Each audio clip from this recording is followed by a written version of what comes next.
Hello and welcome to Wednesday's edition of Cracking the Cryptic, where I'm on my laptop today as a result of computer nightmares that I've had over the last 12 hours or so. My desktop PC, which admittedly is Windows 7 Home Edition, gave up the ghost. I can get it to log on, but once I get it to log it on, it just keeps crashing.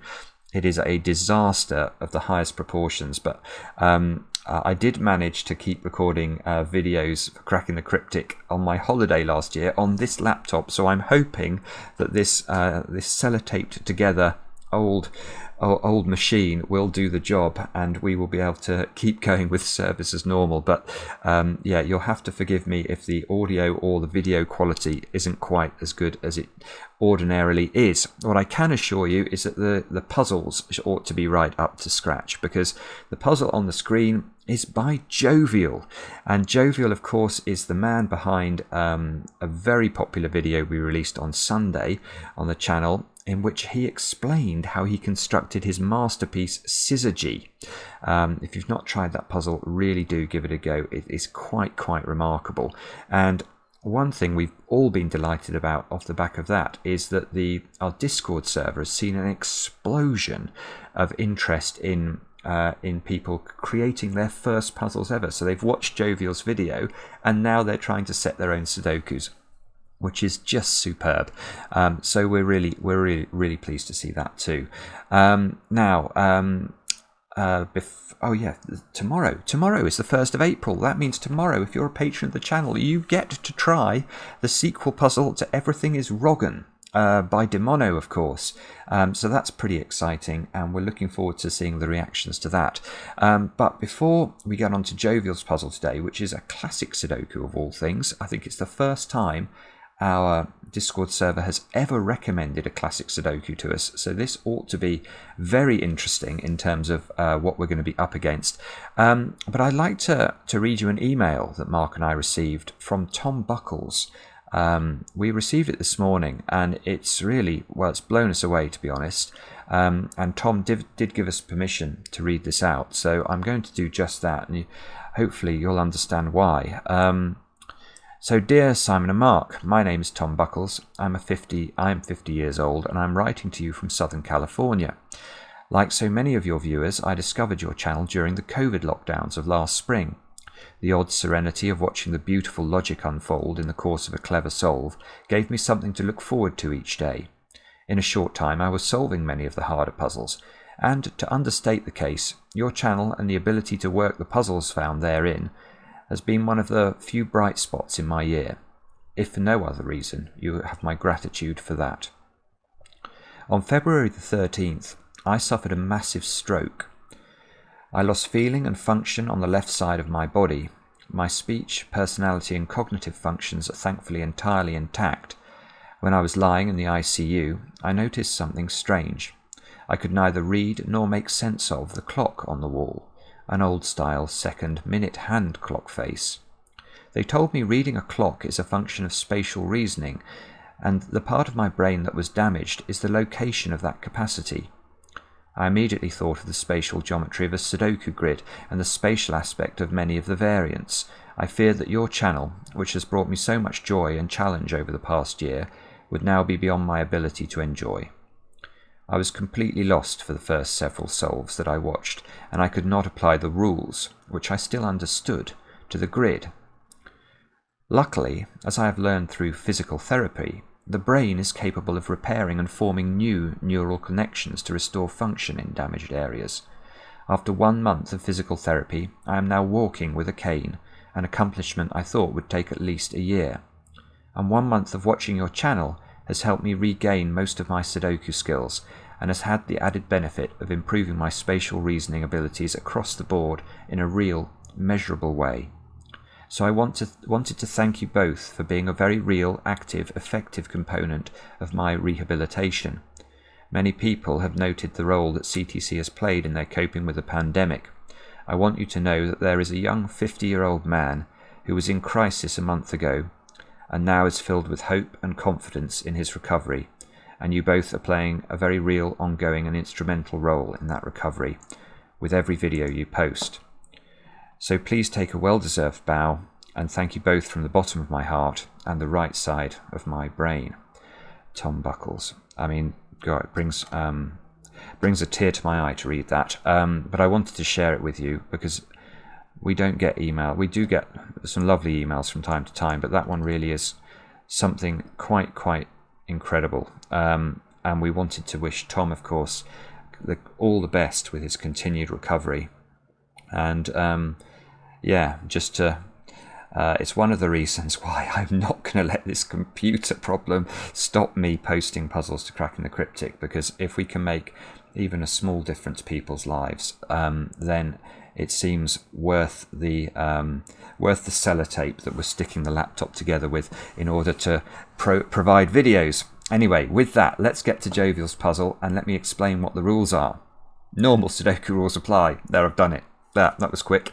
If you want to have a go, click the link under the video. Now I get to play. Let's get cracking. And I can see I can pencil mark some ones into box 8 there, and some ones therefore in box 9. And if you've never watched me solve classic Sudoku before, if I put numbers in the corner of a cell, this is what I call box logic. So what I'm saying here is that 1 is restricted to exactly 2 positions in box 8. If I did something like, let's pick some digits that are obviously wrong, I managed to pick the wrong ones, 6 and 7. If I did this in this cell, this would be saying that this cell can only be the digits 6 and 7. So it's cell logic rather than box logic. And that's why we put these in the center and these in the corners. But obviously the 6 and 7 there is unlikely to be correct. Right, let's see what else we can see. 2s and 7s. 2 and 7, looking at box 5 here, can't go in those 2 squares now. So they must go in these 2 squares. Ah, and there's a 7 there, in fact. So we can immediately get a digit in the grid. We get a 2 here. We get some 7s pencil marked into box 8. Some 2s pencil marked into box 6. We need a 5 in the middle box, and there's a 5 there. So there must be a 5 here, and a 4 there, and a 4 in one of those 2 cells, a 5 in one of these 2 squares. But it's very nice to get some digits quite early on in a video. That doesn't always happen. Now, can we see anything else clever here? 9 in box 2. The 2 9s here and here are sort of locking a 9 into one of 2 places. Aha! And there's a 9 down here. So in box 1, 9 is restricted to 1 place. 2 places in box 4.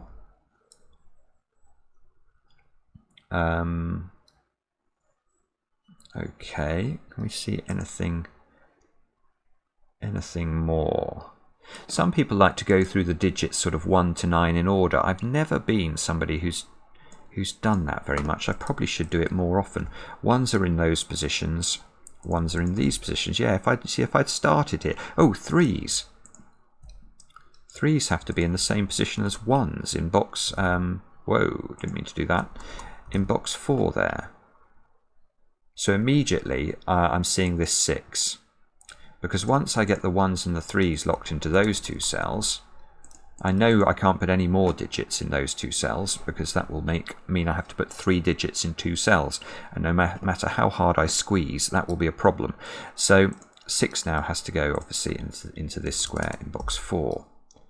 So 6 is in one of 2 positions in box 6. And we have a little triple here to look at, which is 4, 5, and 9. And we can see this square, therefore, can't be 4 and 5.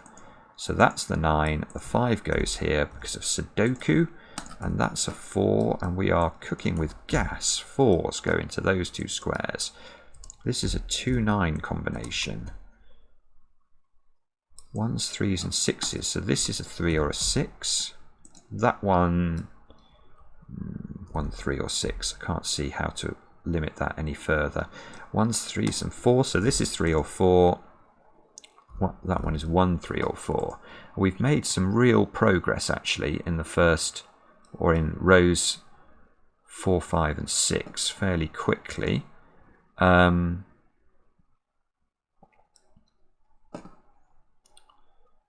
7. 7 in box 3. Can only go in one place, so we'll take that. 7 is in one of 2 places in box 1. 3. 3. That's interesting. This 3 can't go in those squares, and it can't go there. 3 is locked into 2 places in column 1. I might come back to that if I get stuck. Now, what else? That square looks weak. Yes, that's quite interesting actually. I need 1s, 2s, 6s and 8s along here. So this is a 1 or a 2 in the corner. But what caught my eye there is if you actually look at the pattern of the givens, we've got quite a lot of givens in these squares. So I think all of the corners are likely to be weak. 1, 2, 6, 8. Oh, yeah, that's not too bad. 1 here helps this one out. That's only 2 or 6. Not used to the speed the mouse moves on this computer. Let's try the other ones. Oh no, this one's not as good. Look, we've got 6 and 7 overlapping here. So this one's... Oh no, it's restored. It's restored by the power of the 1 to just being 2 digits. This one. This is 2 or 4, I think. 1, 2, 3, 4, 5, 6, 7, 8, 9. Yeah, this is just 2 or 4.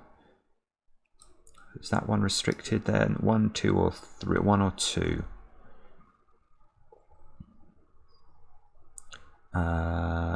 Okay.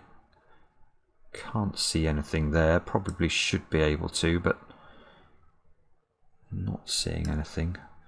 Right, are there any more weak spots? Let's have a look at the rest of row 1. 1, 2, 6 and 8. No, that is very annoying. No, that's a bit surprising. I can't see anything more there.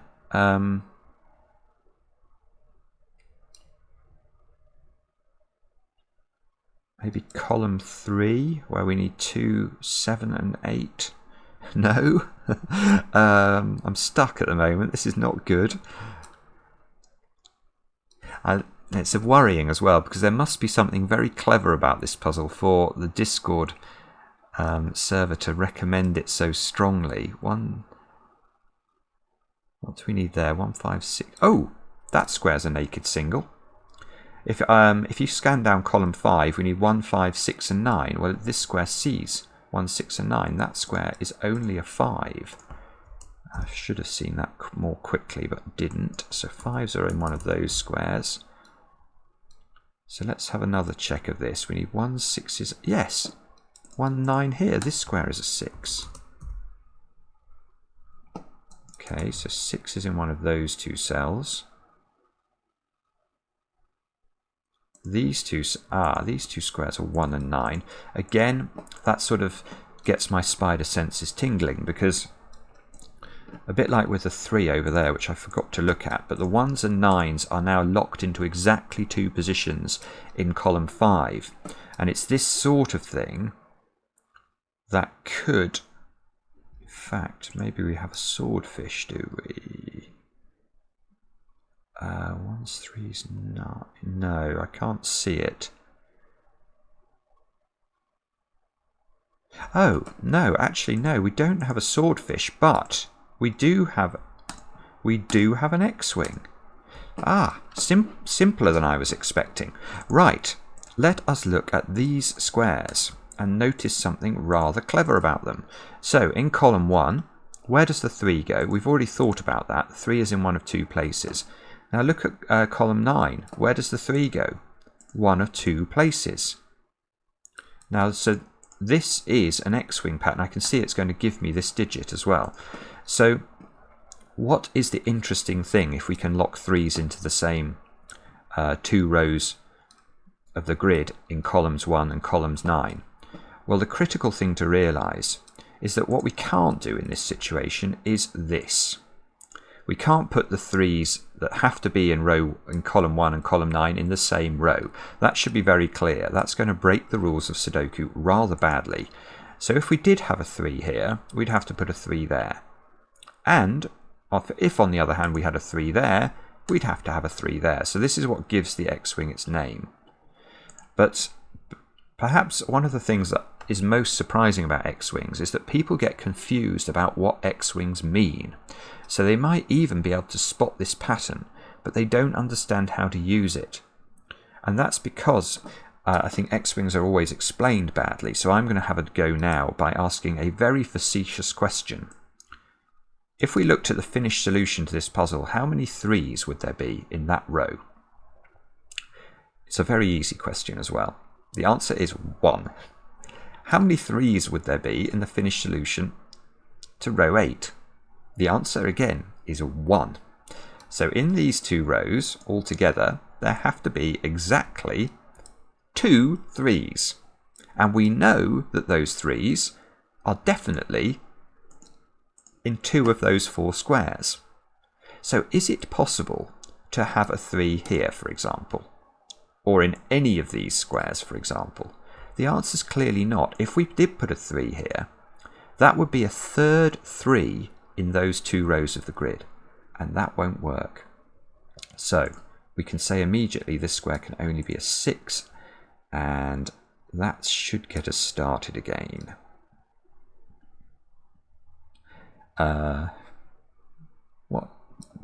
Maybe it doesn't actually.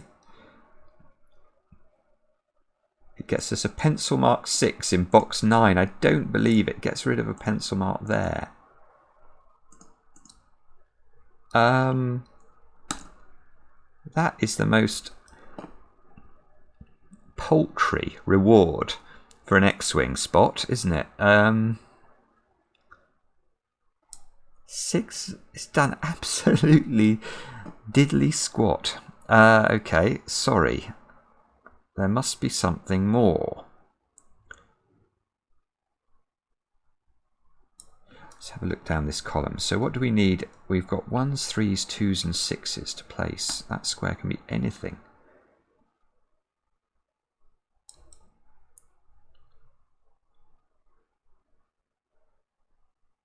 Oh, no, I've got it. Oh, right. Okay, that is credit where credit is due. That is beautiful. That is beautiful. So, the importance of this 6 cannot actually be overstated. I did it a disservice in maligning it by calling it useless, because it is not useless. What it has done is not this 6 pencil mark here that's important. It's removing the 6 from this cell that's important and giving us a 1-3 pair in row 5, because this 1-3 pair, I don't know what the name of this pattern is that we're about to talk about, but the 1-3 pair here makes rather an interesting pattern with the 1-2 pair in these sort of corners. So what we've got here is sort of a crankshaft picture, something like that. Let me colour in the sort of pivot points, if you like. Why is this interesting? Well, we can simply ask a question. Is it possible for both of those corner cells to be the digit 1? The answer is no. If both of these are a 1, we can't put 1 into row 5 of the grid. So at least one of these must be a 2. Now, why does that matter? Well, look at the other corners of the grid. Once you have a 2 here and or a 2 here, you can't have 2s in there and there. And that gives us 2 digits. It gives us a 6 here and a 4 here. And please let that be... Oh, yes, that one's more useful. Look, that 6 there is giving us a 6 here by Sudoku. So now the rest of column 1 needs 1s, 2s and 8s. That's not a 1. That's... no, that can be anything.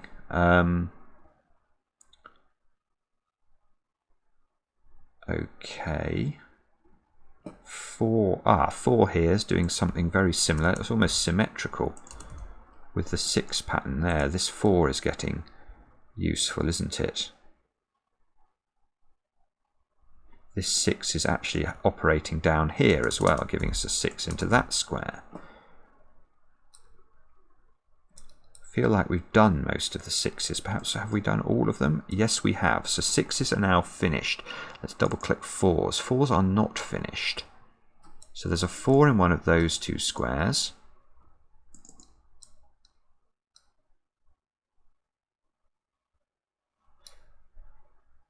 Five is now locked into one position in box 9. It's got to go here. 5 is therefore nearly locked into one position in box 7, but not quite.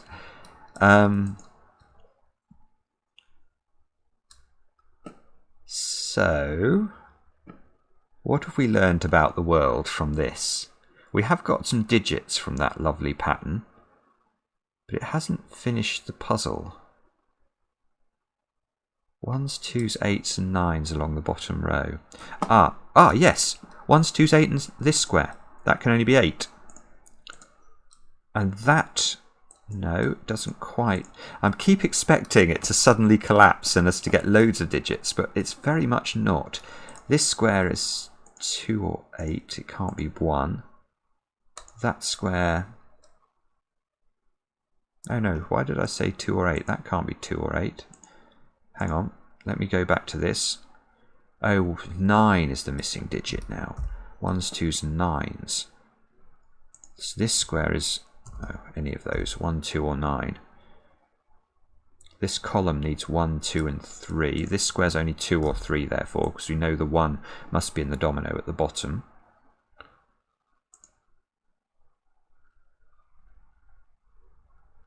Two, 3. So 1, 2, 3, 9.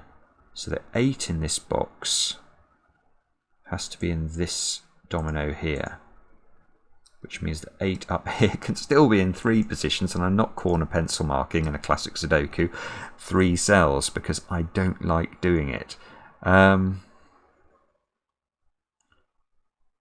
Golly, okay, well this definitely hasn't rolled over, has it?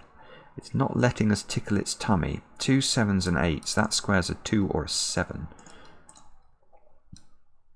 That's... no. Bobbins, bobbins, bobbins. What is it I'm missing about this? How long have I had? Oh, I haven't had ages yet, so it's not been too slow. This square is interesting, look. If you look at the row, we need 2, 3, 7 and 8. So this is 3 or 7. 7, 8.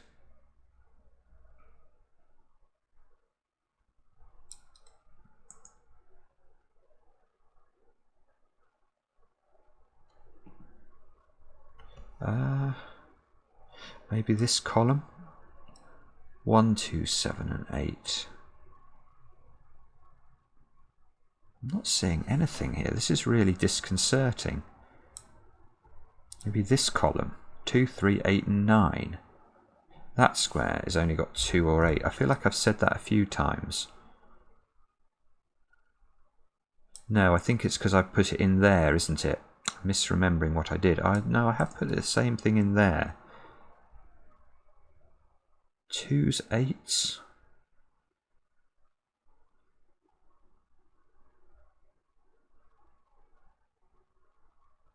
Oh, that is absolutely vicious. Right, okay. I have got something now. My New York Times trick is quite useful here. 1, 8 and 9.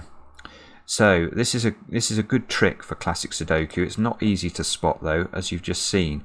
1, 8 and 9, and this being open is the key, because now I can look at the 1, 8 and 9 and know that they're not in those 3 squares in row 8. Now if you look at the rest of row 8, we know that the 1, 8 and the 9 are not here, and they're not here. We've already put those digits in, and they're not there. So the only place that 1, 8 and 9 can go in the row are here, here and here. Now I don't know what this does, except it's going to give me a 7. So let's have a look. That's got to be 1 or 8. That's got to be 8 or 9. This can't be 7 because the only places in the row for 1, 8 and 9 are these 3 squares specifically. So we get to put 7 into the grid. Now this 7 has got work to do. Is it going... oh, it is going to do it. That gives us a 3. Yes. Yes. Now look, I'm going to get the 1 and the 3 disambiguated. That's going to give me a 1 over here, which is lovely. That gives me a... Yes, here we go. This might be it. We might finally, I think, have figured this out. I need to get rid of some corner pencil marks here and here. Now let's just take it fairly steadily. This 2 is giving us a 9 here, which is giving us a 1 and an 8 and a 2. That's giving us an 8 and a 9 and a 1 and a 3. Good grief. The 9 and the 2 can go in. We need 3 and 4 look into this square, which looks like it can be either of those things. Let's take a look along here then. What did we just get from this? 2, 5 and 7 into these squares. So this is 2 or 5. This is 5 or 7. Okay. Now the 8 here is removing an 8 from this square, so we now find a 1-2 pair in this column, but there's a 1 here. That tells us the order. 1 and 2 go in. We get a 2 here. So, that's interesting. So the crankshaft did have 2 2s on the end of it. So that gives us an 8 here. This 2 is fixing all of these squares. 5, 7 and 2 can go in. The 7 ought to now be doable, which gives us the 8. Now this square must be a 5 and a 4. We need a 1 in the box. That makes this square a 9, which we could have done a different way, but never mind. 3 and 8 go into those squares, which we can do. That gives us the 4, the 4, the 3, and we need 2 and 3 here, which looks like we do that. We click tick. Yes. What a great puzzle. Absolutely gorgeous and a lovely idea. I've not seen this before. I don't know if it has a name, but I'm calling it the crankshaft. So big thanks to Jovial. A huge thank you to Tom Buckles for writing to us, and we wish him all the best, of course. And thank you so much for watching. And we'll be back later with another edition of Cracking the Cryptic.